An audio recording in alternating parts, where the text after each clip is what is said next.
Ma pean tunnistama, et kui see uudis tuli, sa nüüd mõnusalt sotsmeedias lasid siukse väikse killu läbi, et poisid, et nüüd on kõik.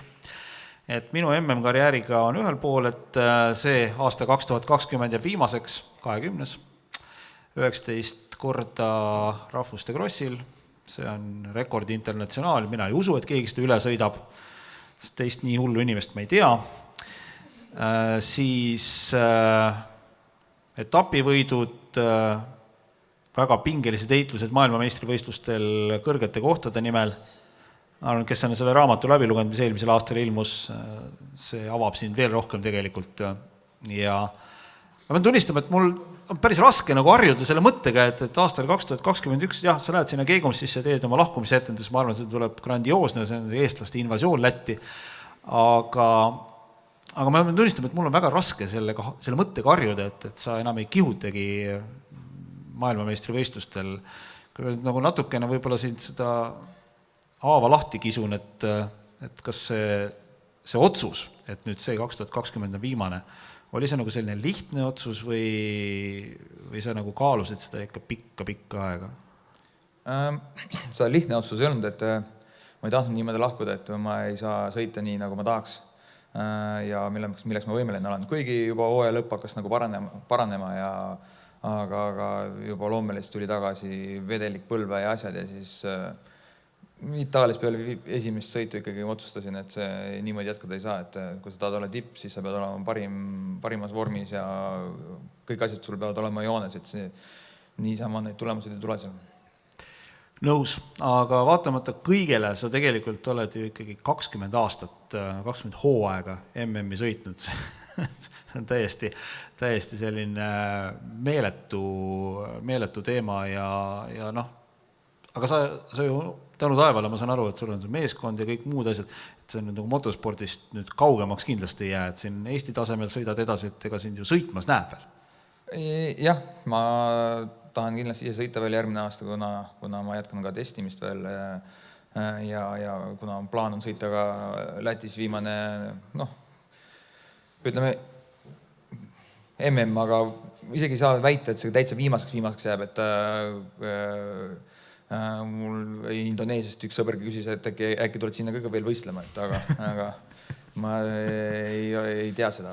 Aga hooaeg, ütleme niimoodi, oli selle aastal see nagu viimane ja siis mul ei ole pinget, et kõige tähtsam on, et ma saan ise korda ja üldse tuli väga väiksed otsused kõik kokku, et leidsin, et aeg on hakata oma poistega tegelema, muidu nende see rong läheb ära ja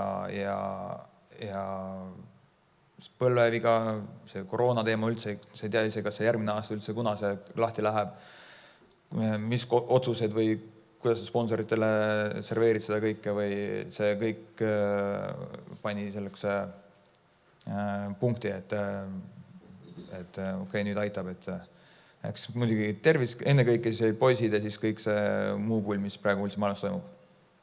Kuidas su head konkurendid, nii tänased kui ka võib-olla varasemad seda otsust võtsid? Ma kujutan ette, et pärast seda sotsiaalmeedia postitust ka telefon hakkas piiksuma päris korralikult. Jah, eks nad võib-olla, ma ei olnud nagu hoiatanud väga, et ma lõpetan, et võib-olla see tuli natukene siuksest nagu ootamatult kõigile, kuna ma niimoodi ei maininud, et see tuli lihtsalt suht äkki ikkagi. Aga see on natuke sinu moodi minu mõelest. Jah. Et see on sinu moodi natukene. Kui sa nüüd tegelikult rannid oma tiimi ka, et sa toimetad oma tiimiga, sa oled aastaid ju sõitnud erinevates meeskondades, et mis tunne on siis olla nii-öelda, sa ei ole tegelikult otseselt teisel pool lauda, sa oled nagu mõlemal pool lauda, sa oled sõitja ja sa juhatad tiimi ka.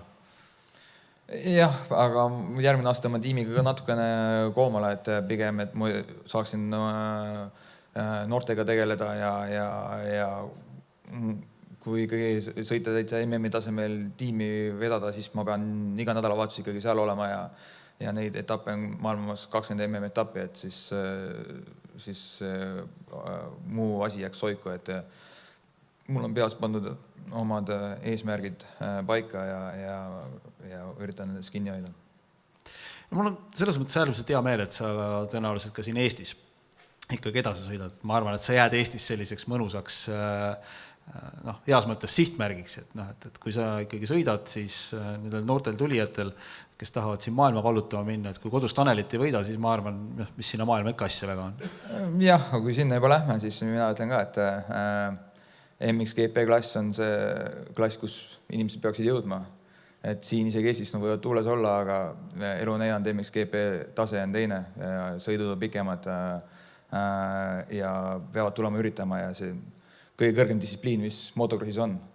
Samamoodi ma tahan öelda ka motoringrajas, et distsipliin on MotoGP-l olla MotoGP klassis. Et see on see, mida vaadatakse, et see on nagu eesmärk kõigile ja samamoodi Eesti krossisõitjatele, et eesmärk peaks olema MXGP, et see on see kõige kõrgem tase, kus sa saad jõuda. Et isegi MX2 või asjad, et on tase nõrgem, siis tuleb Euroopa 2,5, allapool tuleb Euroopa 125, allapool tuleb Euroopa Open, allapool tuleb Euroopa 2 takti, et see on MXGP-le jõuda. Et see on see koht, kus tuleb tõestada ja see peab olema see unistus kõigil, et Eesti motospordis jõuda sinna ja samamoodi Ringrajas. Sul on Superbike, MotoGP, sul on Moto3, Moto2, aga sinna jõuda, see on juba tase. Nõus. Sul on meeletult palju kogemusi, nii positiivseid kui negatiivseid, sest ma arvan, et sa oled oma elus teinud kahjuks ka neid otsuseid, mille üle võib-olla sa väga uhke ei ole ja mis on olnud tagasilöögid. Kas sa oled nagu valmis kõiki neid kogemusi jagama, et millisest uksest võib-olla ei peaks sisse astuma? Jah, peab olema nagu selles mõttes, et jagan ükseid rõõmuga ja eks võib-olla ma olen nagu vanakooli poiste poolt üles kasvatatud just nagu oma isa poolt, et eesmärk on kogu aeg võita ikkagi. See on see, mis avab uksed, eriti just Eesti poistele, sa pead olema ikka kõva. Võrreldes meie turgu asju, sa pead olema teisest üle, et mujal pool maailmas on nii palju muid asju, et kui sa tahad olla silma paista, sa pead olema eriline ja silma paistma oma töökuse julgusega ja sa pead olema teistmoodi, et seda tuleb isegi sisestada juba poistele noores peas siin. Ma olen seda lauset, sa pead võitma, täna siin kuulnud ja ühe teise lugupeetud härrasmehe suust, kellega sa koos siin natuke aega tagasi seisid, Endel Kiisa, ütles samad sõnad, et peab võitma. Sa oled kuulsuste koja liige, esimene 2 välja valitust. Mida see sinu jaoks tähendab? Kindlasti see on au ja kuigi ma olen see suht noor, et ma peaksin veel rohkem korda saatma siin Eestimaal, et seda võib-olla niimoodi täielikult välja teenida, aga hea meel on. Ja ära võtta seda avansina, sa oled selle igati välja teeninud 100%. Tanel Leok, aitäh sulle! Aitäh!